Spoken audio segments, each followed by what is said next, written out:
Okay, hello and welcome everyone to today's session on ITIL Practitioner. Good morning, good afternoon, good evening, depending on where you're joining us from.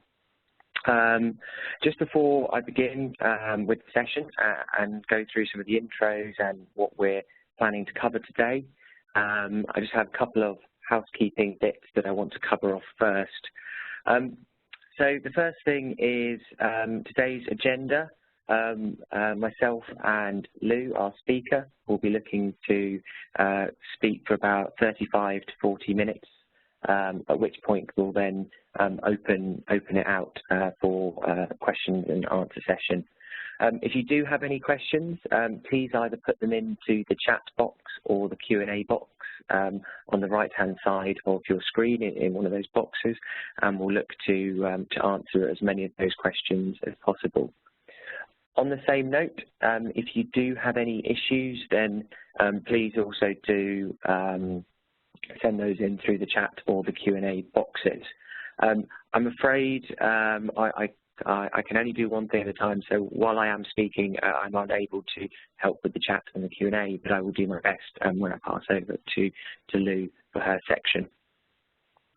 We are recording today's session, and we will be making a recording of it available after the event, so we'll email that out to you. So if you would like to watch it again or share it with any colleagues or friends, then please do so. It will be freely available, so I would encourage you to do that if you think it's relevant. I will also, in a moment, run a poll as well, and I'll explain that when I get there. It's very, very simple and pops up on the screen. But just to give myself and Lou an idea of who we're speaking to today, I'm afraid. Okay, so firstly, introduce myself. My name is Tom Lynham. I'm the ITIL marketing lead at Axelos. But the person I'm sure you're all here to listen to is not myself, it's Lou Hannebeck. Lou is an ITIL expert who has over 30 years experience in service-focused industries. These industries include financial sector, healthcare, manufacturing, technical, government and military as well, so a very broad experience, and her background predominantly in consulting and training as well. She authored the ITIL Service Design 2011 edition and was part of the QA team for the 2007 edition. And then she is also currently a senior examiner, part of the senior examiner panel for ITIL at the moment. She's a regular speaker at ITSM events, and she is also, and this is why she's helping present today, a member of the ITIL Practitioner Architect team. Okay, so I mentioned a moment ago around the the poll. So I'm just going to make that live now. So the questions should appear on your screen. I'm afraid if you are logging in via an iPad or watching through a similar device, I believe that that functionality is not available on that device. So I do apologise for that.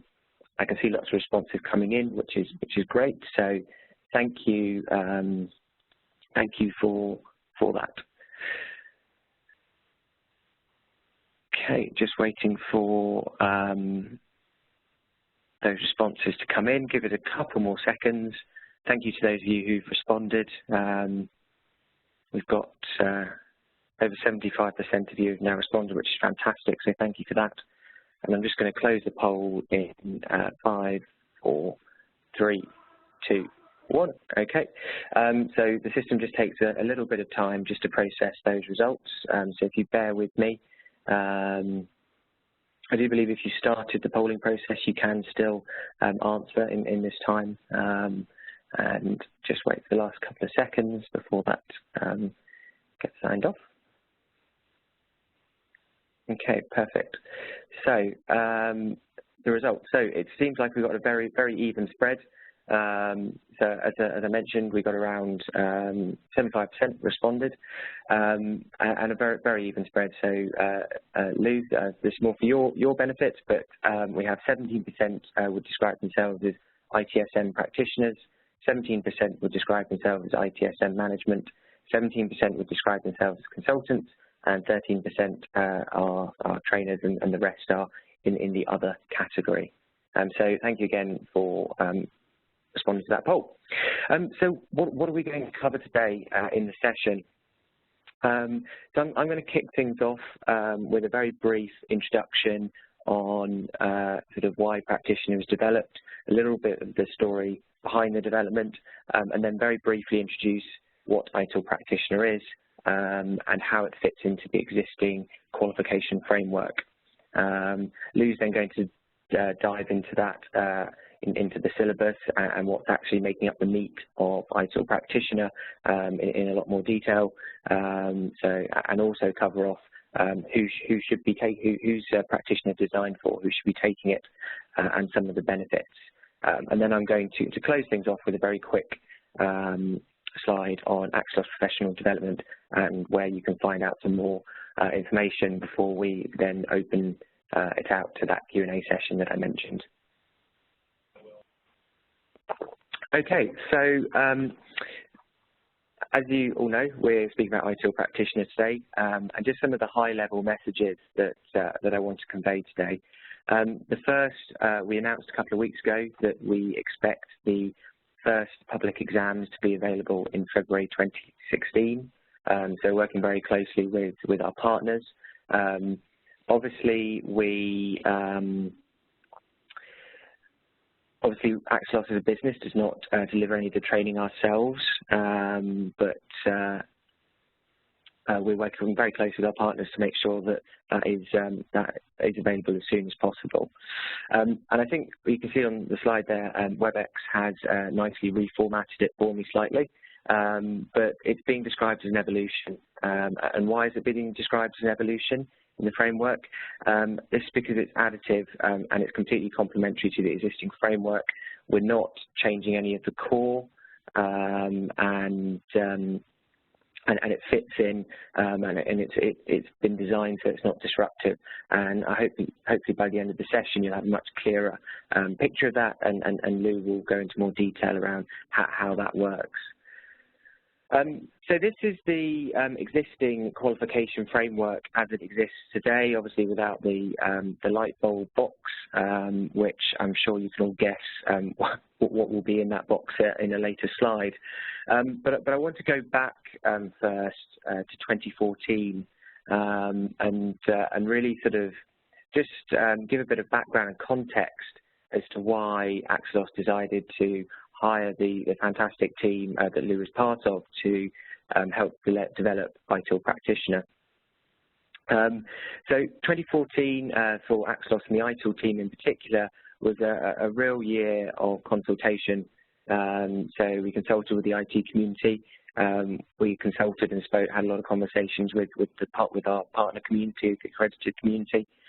And we also attended a very wide range of community events across the world. I believe that it was in the region of 50 to 60, and I hope many of you on the line today had a chance to speak to someone from Axelos during that time. In 2014, we also ran a survey or market research piece called The Importance of ITIL to ask some of the serious questions around is ITIL still valid today? Is it still relevant in relation to other methodologies and frameworks that have come onto the scene in recent years? And I think with all that feedback, we then really highlighted I wouldn't describe it as a gap, but the opportunity that there's a lot of value, people using ITIL, a lot of content, but what was happening was that actually only sort of 10 to 15% of individuals were moving on from foundation to intermediate courses. So actually in the industry, a lot of individuals had only actually been taught the what and the why of IT service management of ITIL, what the language was, what the processes were, what a service is, what's the difference between a problem and an incident. So we felt that there was a real opportunity to add value with a certification which answered the how. How do I start applying that knowledge back in the workplace. So obviously Axelos back in March of this year announced ITIL Practitioner as a new certification.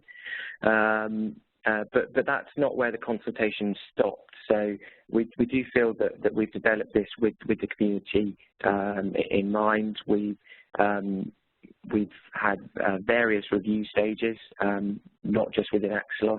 We hired a team of 6 experts who I'll cover in one of my later slides before passing over to Lou.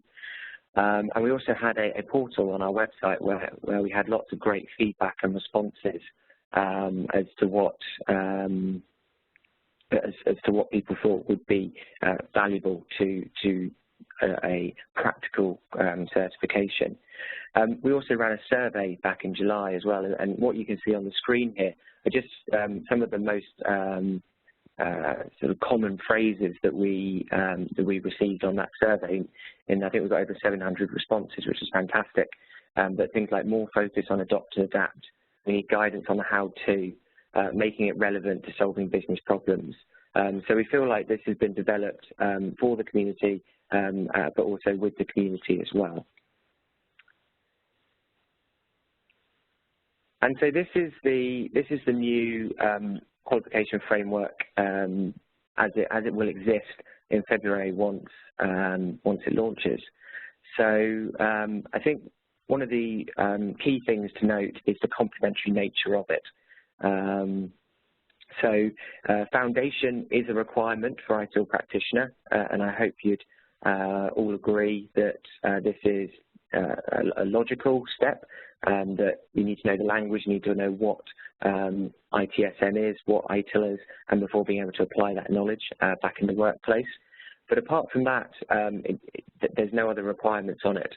And also, it's worth saying is that if you're currently taking your ITIL intermediate or have taken foundation and looking to take an intermediate qualification, it is not a requirement to take an intermediate qualification. So you do not need to hold ITIL Practitioner to take an intermediate qualification or indeed the MALC exam. So if you're on that track already, you can go back and take Practitioner if you'd like, or if you're foundation certified, you can then go on to Practitioner or an intermediate qualification.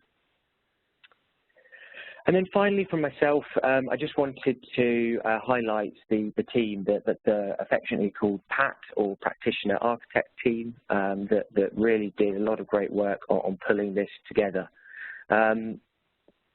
So you can see there that there's quite a wide range of geographies. I won't read everyone's name out. Obviously, you can see Lou's name there. But they don't just come from a sort of wide range of geographies, they also have a varied range of backgrounds.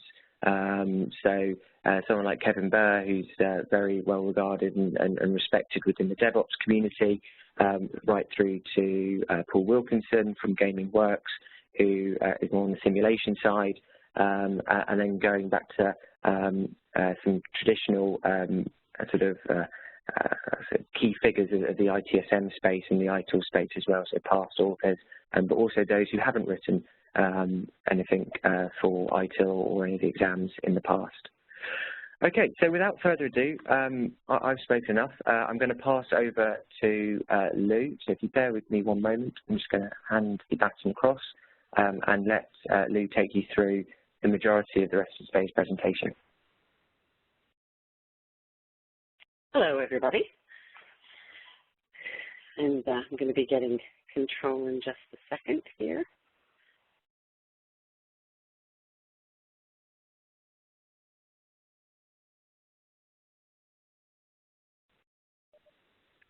All right, so it looks like I have control. Let's talk about a little bit more detail about the content of Practitioner. So let me give you just a little bit of history. Tom told you about the research that Axelos had done to try to understand what people's needs were and thoughts were in regards to the place of ITIL in their organization, et cetera. Then they brought together this practitioner team to work on this qualification. One of the things that we did right off the bat was we sat down, we talked with each other from our experience of using ITIL and other related frameworks, methodologies, et cetera, is what seems to cause people to fail. So what is it that's making it so that people are not achieving their maximum results from using ITIL? And what is it that's causing people to sometimes feel that they haven't, gotten the bang for the buck, as it were, from the framework? I'm having trouble here getting the next part of this slide to display. There we go. Sorry about that. So one of the things that we realized was that people would go to a foundation class. They would learn a lot of facts. What's the structure, what's the language, et cetera. But then they would either not take any more ITIL classes, so they wouldn't learn more, and they'd just be trying to willy-nilly apply some of this in their organization, or they would go on to classes, but there would be some key things that were really missing from maximizing the value of it. So whether you were trying to put completely new things in place, or whether you're trying to take what you're already doing and improve and grow it and evolve it into a better result by leveraging the ITIL guidance, we decided that there were certain things that everybody needed. So as the practitioner qualification was developed, we tried to put some basics in there. So as has been already said, the only prerequisite for taking the ITIL practitioner qualification is a foundation certificate.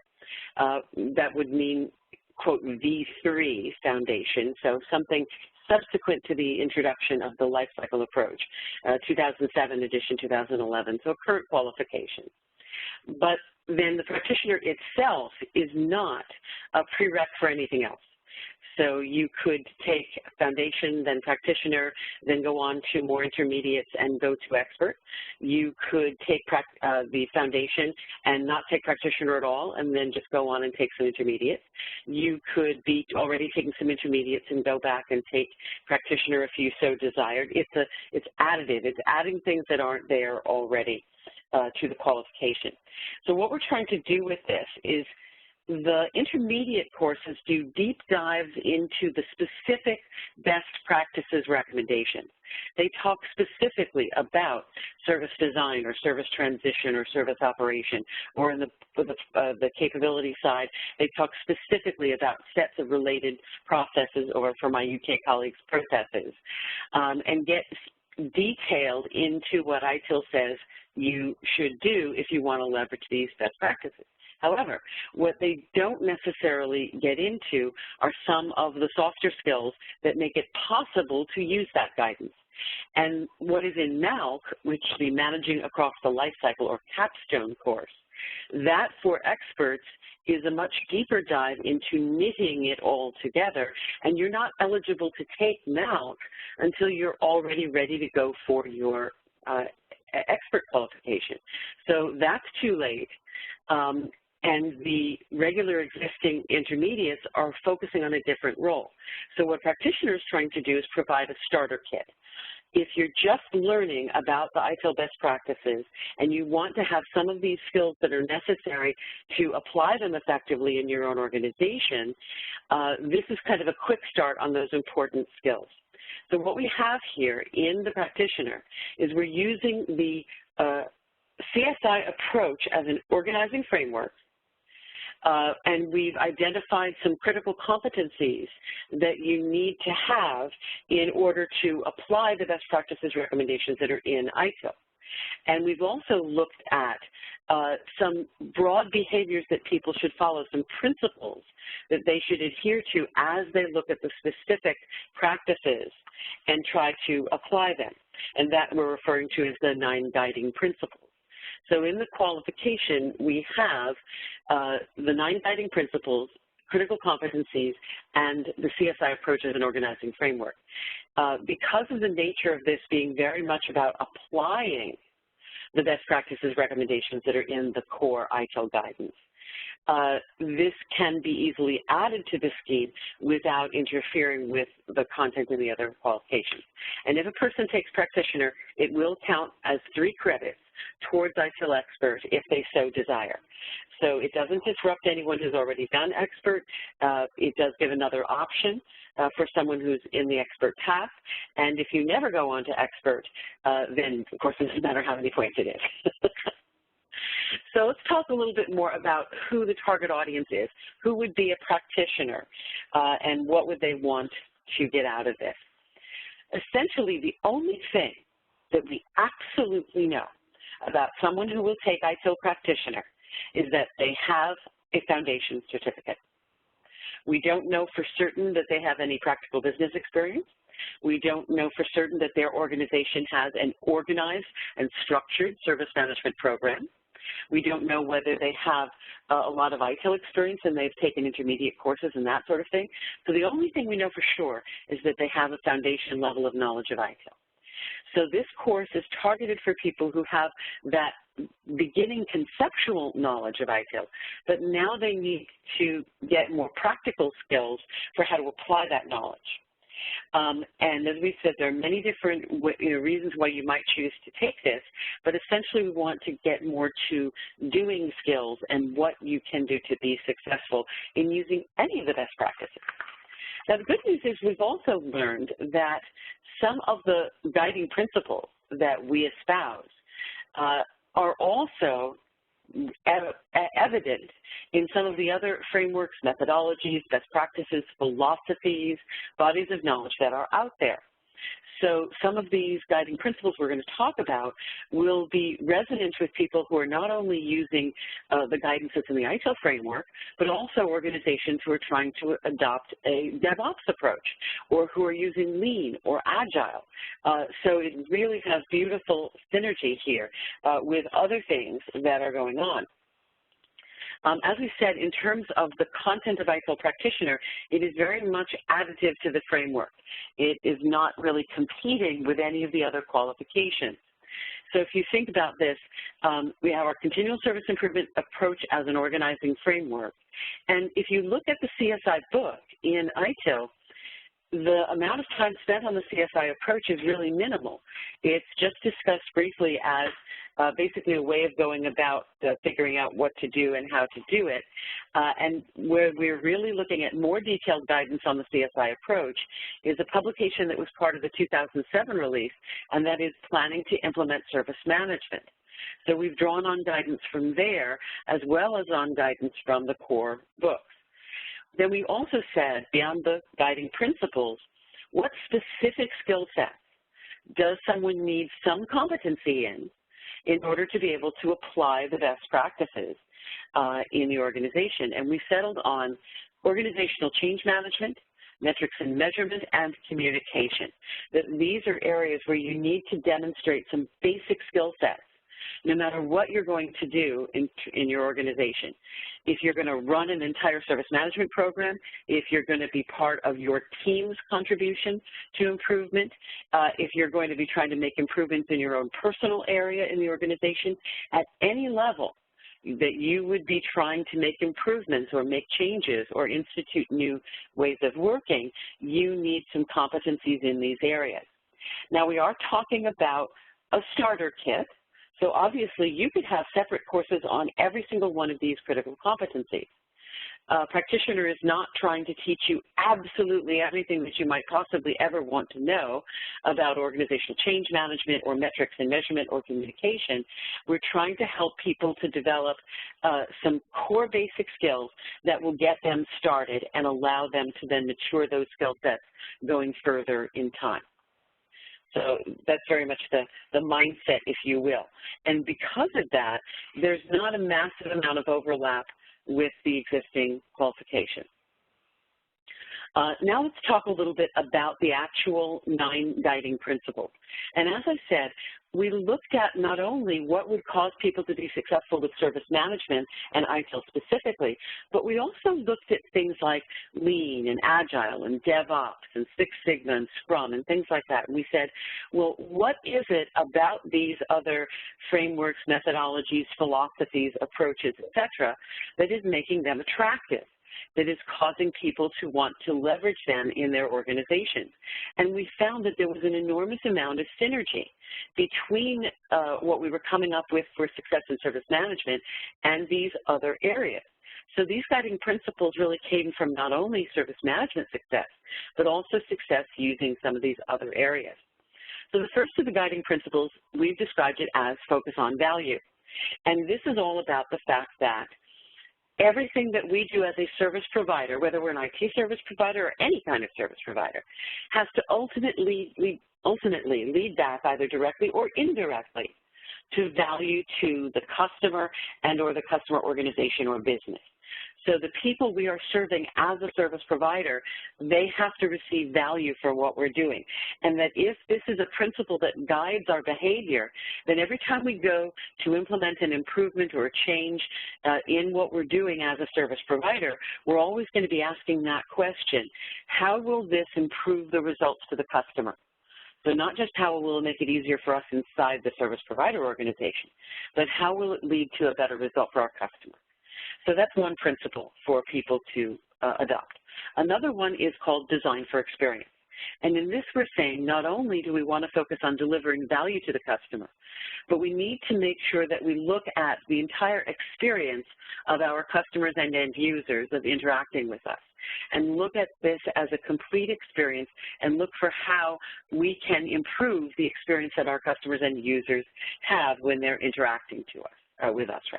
So again, that would be something that would guide our behaviors, guide our choices as we go about applying ITIL's best practices or trying to put a lean approach in place, that sort of thing. The next principle is start where you are. And the heart of this is, yes, we're trying to do better, but that doesn't mean that everything that we're doing or everything that we have is useless. So instead of trying to constantly just rip out everything and start from scratch, as though nothing were of value that we already have, we want to first look at what we're already doing and see what can be leveraged and how we can get value out of existing behaviors, competencies, processes, software, people, etc. So we don't want to be wasteful. We want to be really, really efficient. The next principle to guide behavior would be work holistically. And this means looking at things from a systems perspective, from an end-to-end perspective. It's very easy, particularly in large service provider organizations where there may be many different teams, groups, or even departments contributing to service provisioning. It's very easy to break it down and focus on only bits and pieces. So instead of focusing just on infrastructure or just on software or applications or operations, to look at the entire service end to end and all of the things that go into it being successful, and to really make sure that we're keeping the big picture in mind as we deal with individual improvements on a more micro level. So very, very important that we keep that big picture in mind. And that's what we talk about in ITIL when we talk about holistic service design, et cetera. The next guiding principle we have described as progress iteratively.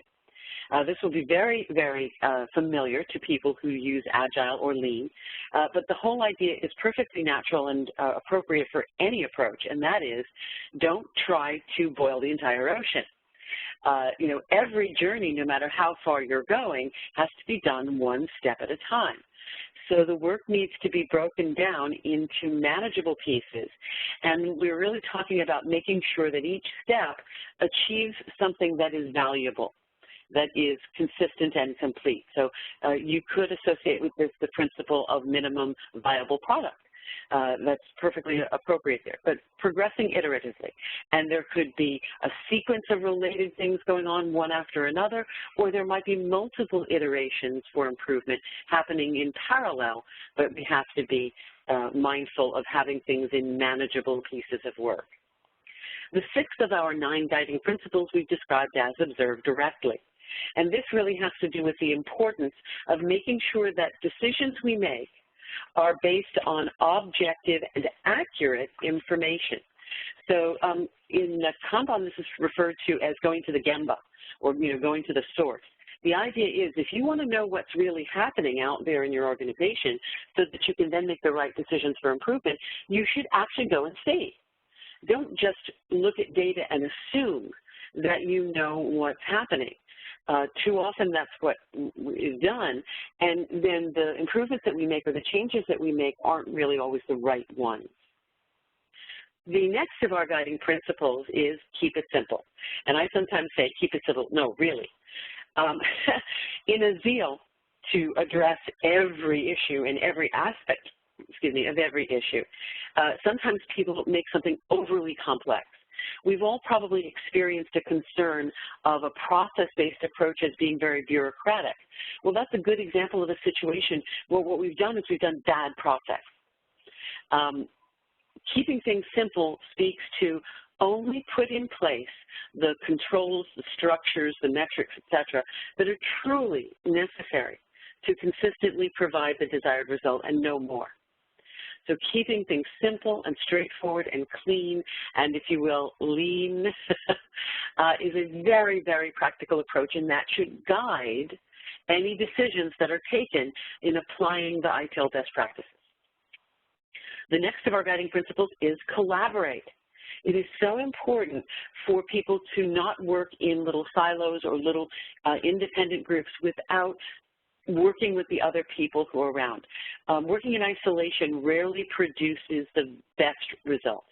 So if we can work across those boundaries, if we can work together towards a united goal, then we have access to all the creativity and knowledge and experience of the other people in the organization and on the customer and business and supplier sides as well. Those are very important principle here. And again, this would be something that would guide your behavior.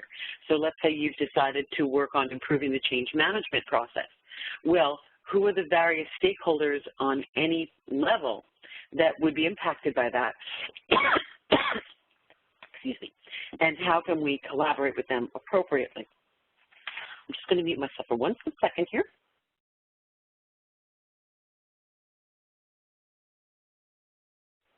There we go. Didn't want to cough in everybody's ear. And the last of our 9 guiding principles is be transparent.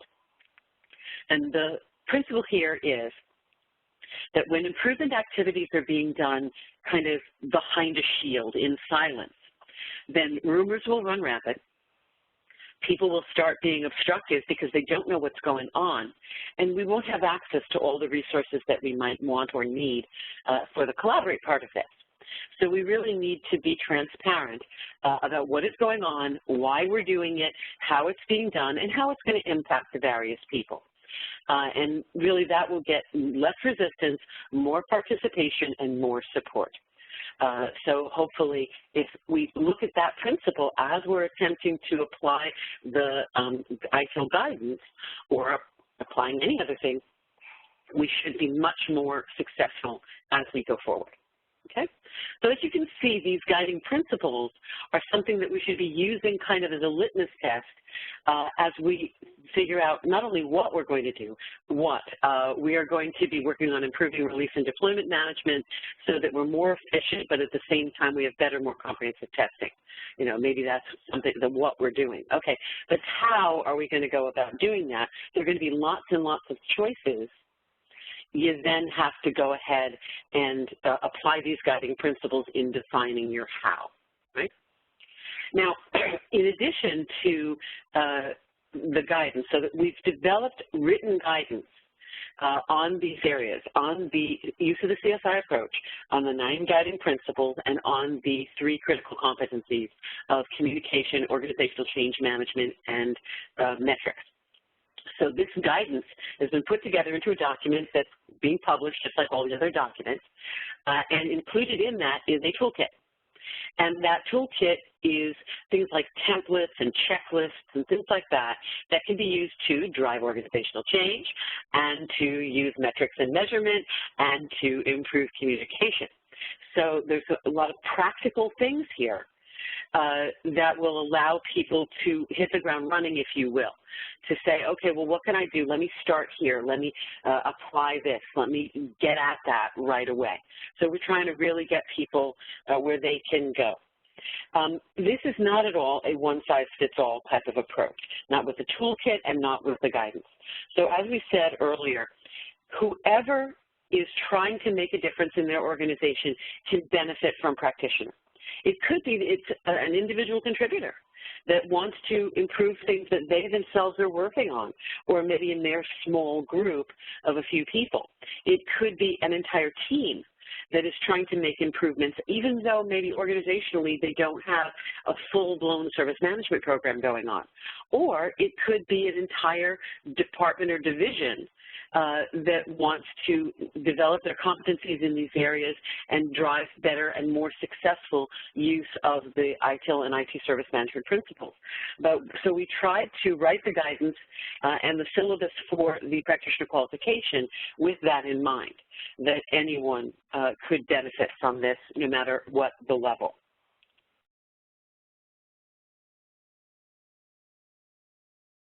So hopefully, the use of this guidance, the taking of the practitioner, will allow people, because they feel more capable, to be more engaged and motivated. And hopefully that's also going to lead to a development of a much more ingrained continual improvement approach in the organization, and very much designed to align with and drive towards business goals. And that's why the CSI approach part is very valuable, because it starts with what's the vision. And then, of course, happy customers and all sorts of wonderful things. Now, a couple of other small points that I want to make sure get across, because I think a few of them I accidentally left out along this way. In terms of the certification itself, the examination may be taken without attending a course, and that's the same way as it is in Foundation. However, because this is such a course, this is such about doing, it's so much about acting. We anticipate that the courses that are going to be developed and that are being developed will be highly interactive, and we're strongly encouraging the accredited training organizations in building courses that are very hands-on, that instead of just being talking head about these various competencies, that there are a lot of activities that people are doing to learn and exercise, if you will, these skills. So we're recommending to training organizations that they make their courses 2/3 activities and 1/3 instruction. With that in mind, I think that you'd be loopy to just read the book and take the exam instead of going to a course. So we would strongly recommend to people to take a course to do this. It could be an incredible team-building activity for people in an organization. I'm really excited about that idea. And I also think that our accredited training organizations and consulting organizations can create specialized editions of this qualification training in order to support the specific needs of the organizations they're serving. So it could be pretty cool.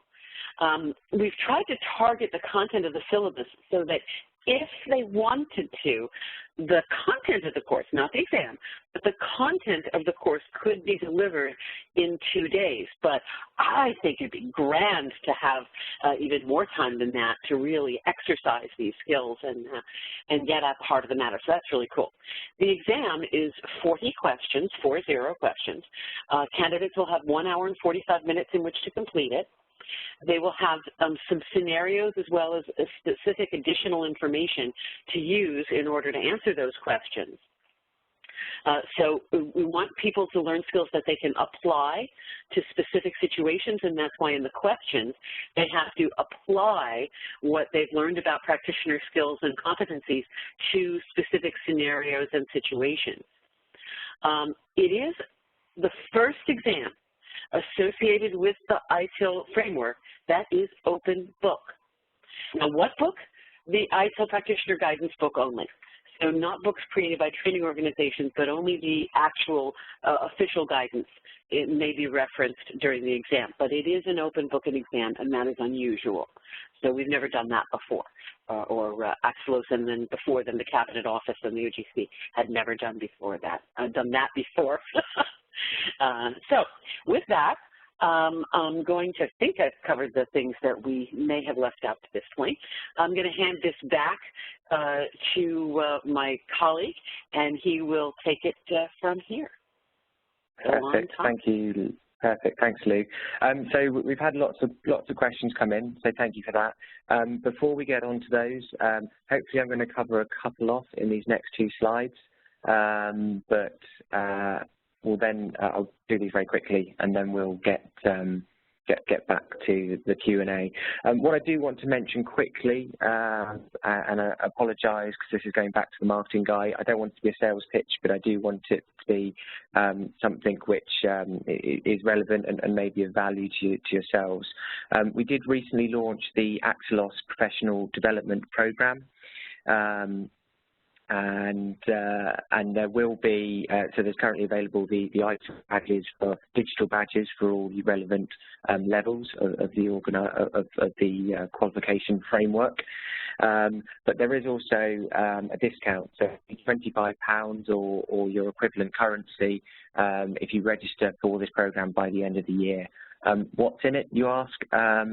So the digital badge I've already mentioned. There's also lots of tools, assessment tools to benchmark your skills versus other professionals and against other industry benchmarks. And there's also a CPD element to be able to gain that badge. And actually taking one of the qualifications like ITIL Practitioner will actually get you 75% of your points for 1 year. So I just wanted to quickly cover that off. If you would like more information on that, please do visit the website in the community section, and there's lots of great information about that program. We've had lots of questions come in around the book, which is fantastic, so thank you for those. So just to be clear, it is available to pre-order. It's currently available on the TSO shop, so TSO, our publisher, have it available to pre-order.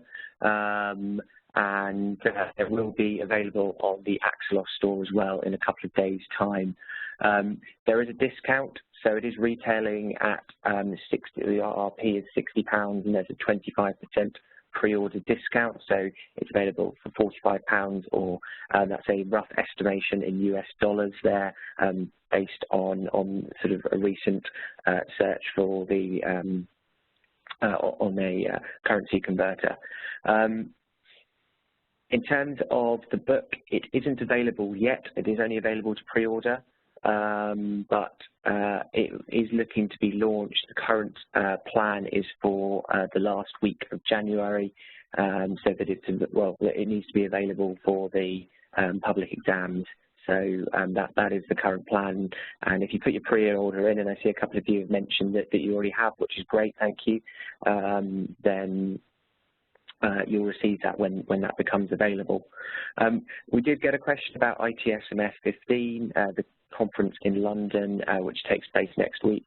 Yes, we will be there. Lou will be there as well. So do please come and visit our booth.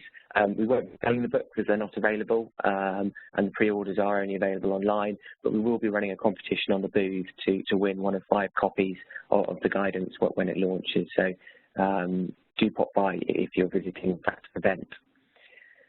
Okay, so that's it from us in terms of presentations. So I'm now just going to have a look through the questions and start firing some off to you, Lou, if that's okay. Absolutely. And we'll try and get through as many as possible, because we do have quite a few come in. So the first one is, so what are the roles, or what's the role of practitioner in relation to the other life cycle modules and the capability modules? Well, hopefully we've started to clear that up a little, because I think this question may have been submitted before I was speaking about that. But as I mentioned, the intermediate qualifications really drive very deeply into the actual content of the recommended best practices in the various areas, whether it's a particular life cycle stage or whether it's a group of related competencies related to specific processes. So that's very much about the actual recommended best practices, whereas practitioner is more about the approach to actually using those best practices and some of the more general competencies, as you see, communication, metrics, organization change management, that will allow you to be successful, and principles to guide your behaviors. So the practitioner stuff, that would apply no matter which processes you're trying to put in place, no matter which life cycle stage you're trying to improve. And together, the deep knowledge of the best practices with the practitioner skill sets should allow people to be much more successful. One thing I really want to point out here is one of the mistakes that sometimes organizations make is they either only study the level of detail of the content of ITIL at the foundation level. So they don't really know and understand the best practices recommendations, or they read the detailed content of ITIL so detailed that they treat it like it's some kind of instruction manual, as opposed to recommended practices that you then adapt to your own needs.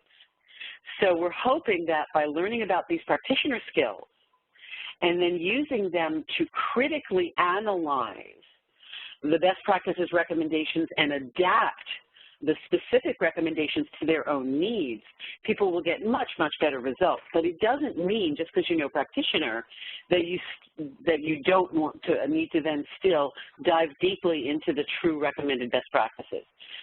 Two piano classes are not going to get you performing at Carnegie Hall. Thanks, Lou. So the next question is, and actually, sorry, before I do ask it, we've had a number of trainer-related or ATA-related questions.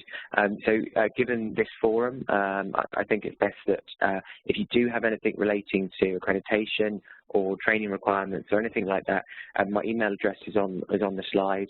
Please email me and I'll get back to you or point you in the right direction of the person who has the information you're after.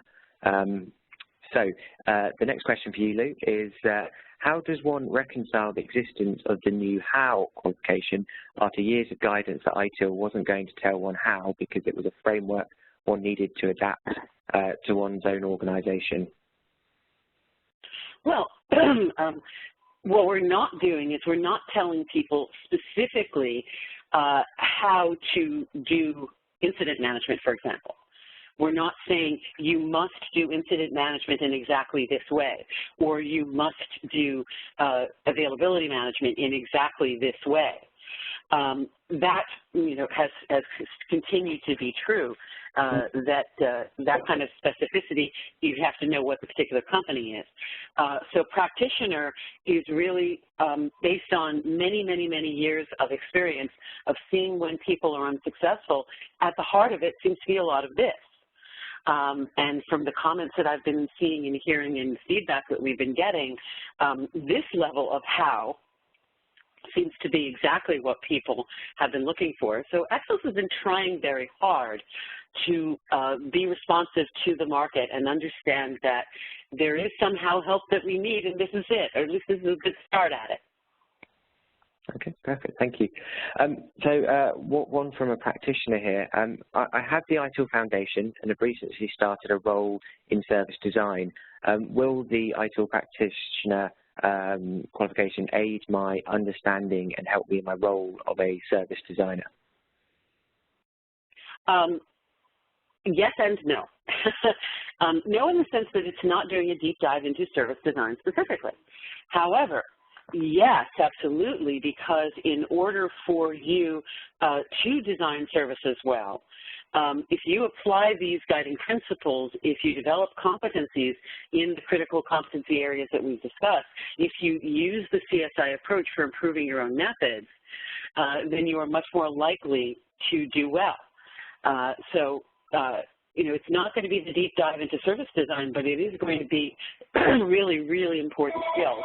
I almost look at this in a way as if somebody were to just start being taught hundreds and hundreds of advanced recipes but still haven't learned nice skills, you're not going to be the greatest chef in the world. You need some certain competencies that you can apply to many, many things, and this is where they are. Okay, perfect. Thank you, Lou. Or at least this is the start in them. So the next one is, so as it's worth 3 credits, and this means that one of the life cycle classes at intermediate level could be skipped on the way to expert. Does this mean that you'd be at a disadvantage when you go on to take your MALG? I don't know. I don't think so. I think that would be a personal judgment. You know, the intermediate courses have always been the type of thing where any particular combination of courses that you would take before you were ready to take MALC is not going to cover absolutely every tidbit that is in ITIL. But you will need to have collected enough credits before you take MALC that I think that your knowledge and understanding will be quite broad and would not be an impediment at MALC. In fact, including practitioner in that might be very valuable.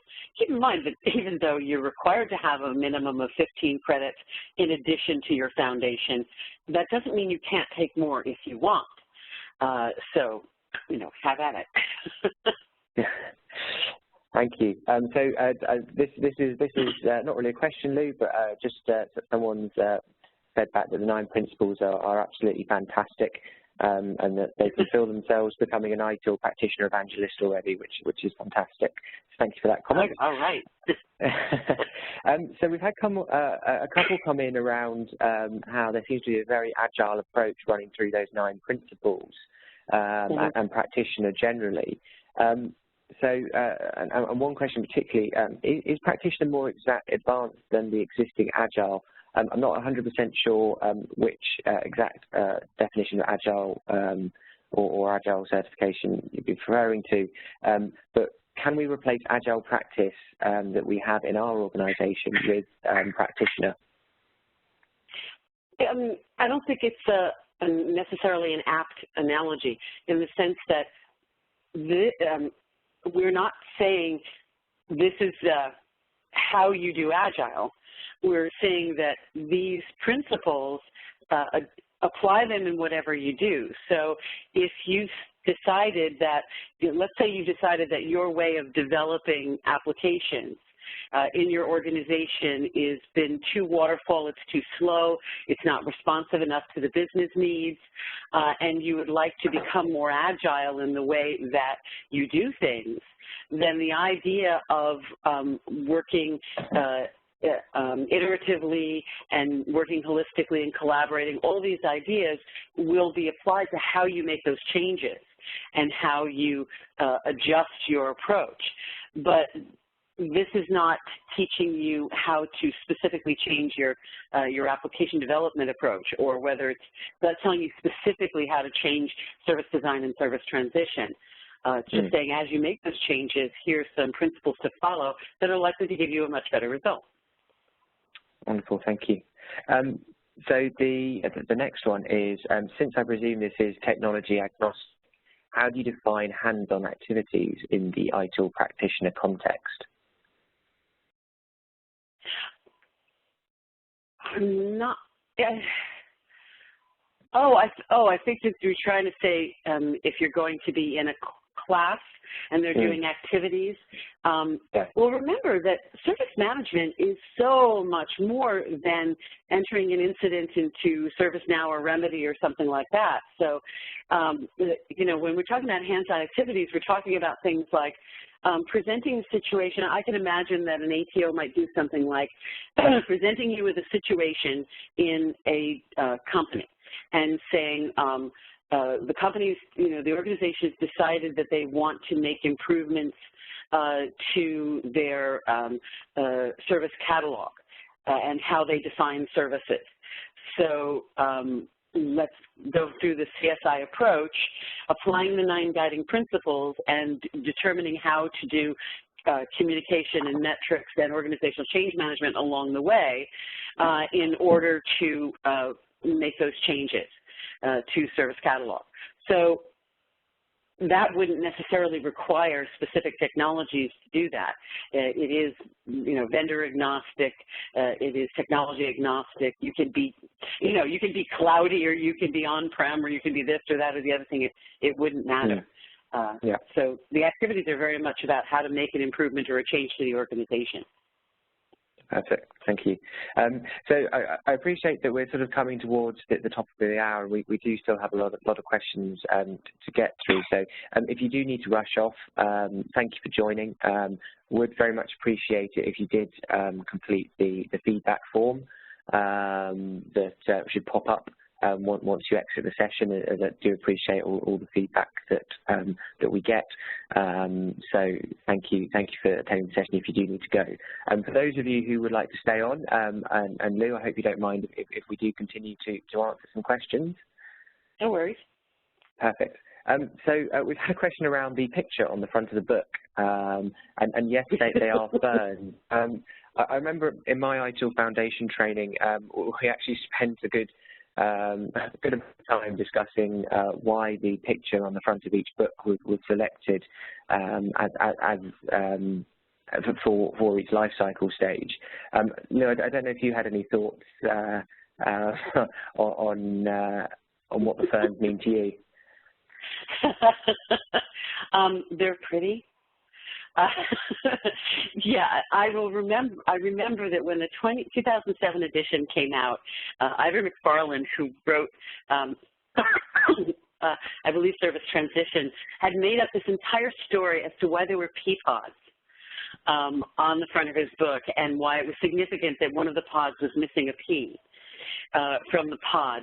And I asked him later on, was that why the picture was chosen? He said, no, I made that up. They picked a pretty picture, and then I made up a story to go with it. So I haven't figured out a good story for this yet, but have at it.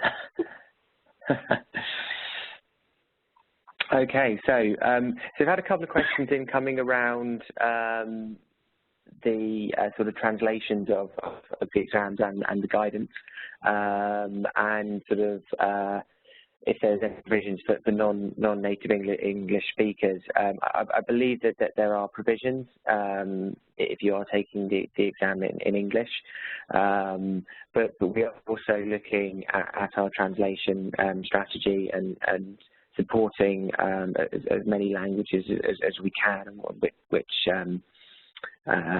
it fits with Axelot's strategic goals. It does just launch in English in February, but the ITIL team is working very closely with our translations team who are already planning which languages it will be translated into first.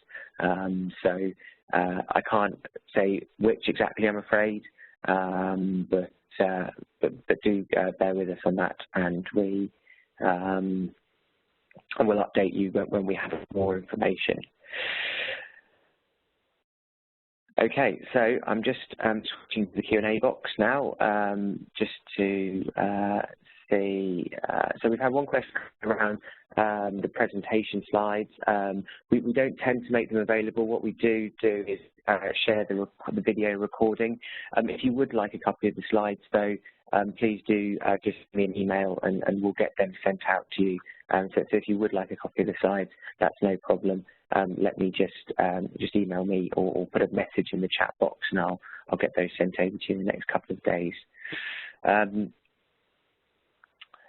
Okay, so I think you've probably covered this, but I think it's probably good to reinforce it. Why should anyone choose practitioner versus the classical CSI intermediate approach? Oh, you mean taking the CSI intermediate exam or course, rather? I think they're a different animal. If you look at the CSI course dives deeply into the content of that book. But as we've already mentioned, in that book, the CSI approach is addressed only really quite lightly. Whereas in the practitioner qualification, the CSI approach is the organizing framework. There are no guiding principles discussed in the CSI intermediate course.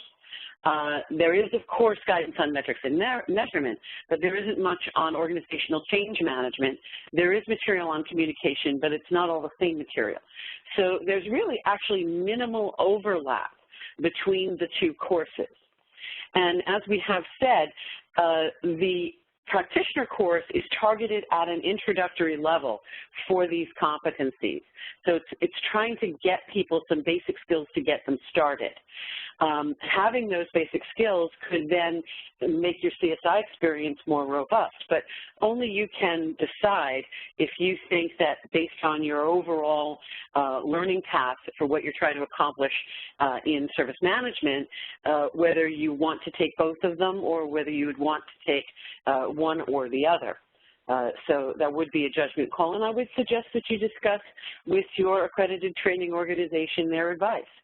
Describe to them your situation, what you're trying to accomplish, and they can advise you which courses you should include in your learning path. Perfect, thank you. We've had a couple of questions in around the pre-ordered code. Sorry, I didn't mention this earlier.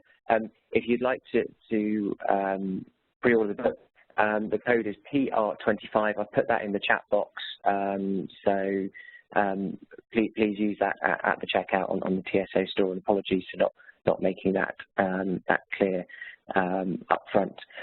We've had also a couple of questions come in around which training providers are offering the course.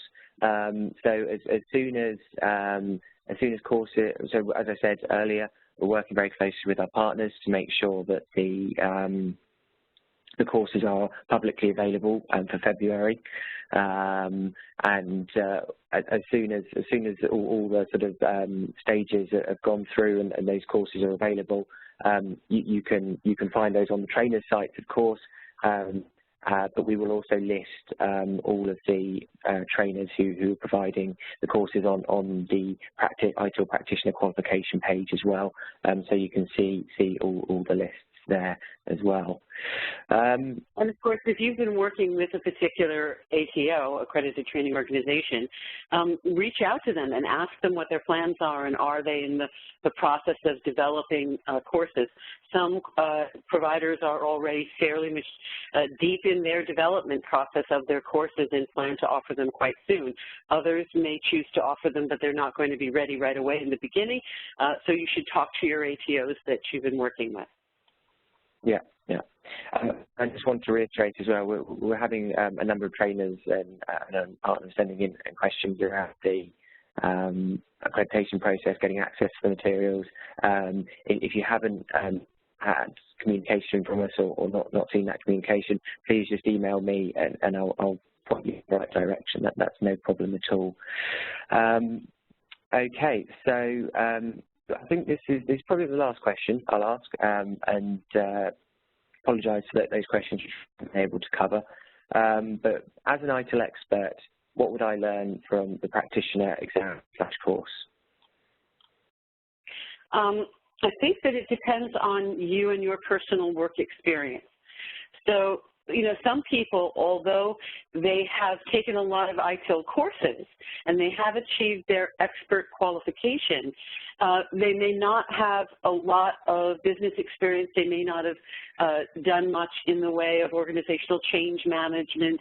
They may not have a lot of experience in, you know, metrics and measurement or that sort of thing. So it depends on you and your personal experience. You may feel that you have a strong background in these things, and maybe you don't need to attend a course. You just want to read the book and see if there's anything in there that is in addition to, you know, supplements your existing learning.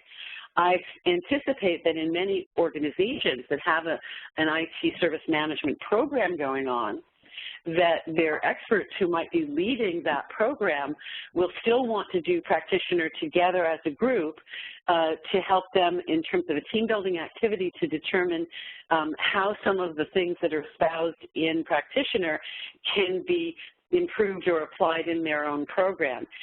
Also, just to know what their own candidates who are going to be taking practitioner are learning so that they can create a consistent message throughout the organization. It's very important if you send people to training that they know what will happen after that training and that they hear the same language and the same concepts and thoughts espoused in their organization after the training. Otherwise, they won't see that it was relevant to their work. And that would be important to anyone who is an expert who's leading an effort, that they can do that. They can create that consistency. Okay, perfect. Thank you everyone who stayed online and attending today. Lou, thank you very much for giving us your time to present today as well. I hope everyone found it useful, and look forward to hearing from you in the future and being able to present more webinars in 2016. Thanks everyone.